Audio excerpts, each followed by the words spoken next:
Turbulent times often remain clenched in an unwilling fist, much like memories. Some we wish to hold on to, while others cling to us. Spring arrives with the message of an unparalleled touch, its fiery hues of palash and shimmel branches brushing against the hidden alleys of the heart. Does this spring only revel in the cuckoo song and the radiant light of dull Purnima? Or does it also echo in the unspoken desires of a disabled person? When a hearing-impaired disabled person cannot hear the melody of spring, does spring cease to arrive for them? Understanding that spring is not merely a sound to be heard requires the depth of feeling. Does closing one's eyes make the colors of spring vanish? A visually impaired disabled person may not see the pink hues of the afternoon, but they feel the dance of light and shadow. For them, the colors of spring are not in descriptions, but in touch, in the scent of the breeze, in the waves of sound. But does society understand the language of spring? For a person with cerebral disabilities, their spring might resemble an unfinished sketch on paper, where they long to splash their own colors, yet the people around fail to comprehend their language. Does spring then pause for them?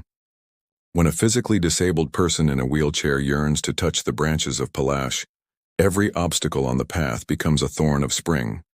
Yet spring is not a season to push anyone away. It is a season to draw them closer. But can society create that space for such an embrace?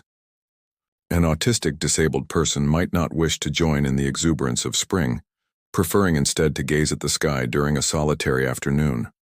Their spring lies in the joy of solitude, in the bubbles of their own thoughts. But do we sit with them to listen to the story of their spring?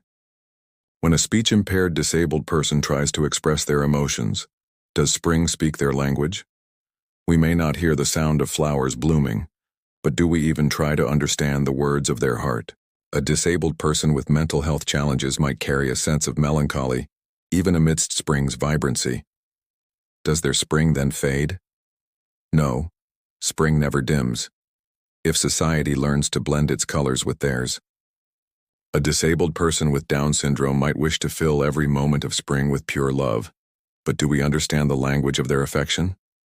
A disabled person with cerebral palsy might feel the touch of spring in every cell of their body through a fleeting breeze. But do our cities, our streets, allow them to partake in that spring? There is an elderly disabled person, weary from the weight of age and physical limitations. Is their spring merely a matter of flipping through the pages of memory? No, spring is about living anew, feeling anew. And what of a multiplied disabled person, battling visual, auditory, and physical limitations all at once? Does spring call to them with the promise of palash and shimmel? Yes, if society makes space for them in that radiant light of spring. Then there is the disabled person suffering from unknown, unspoken pain, pain that no one understands or wishes to feel. Is their spring as colorful as ours?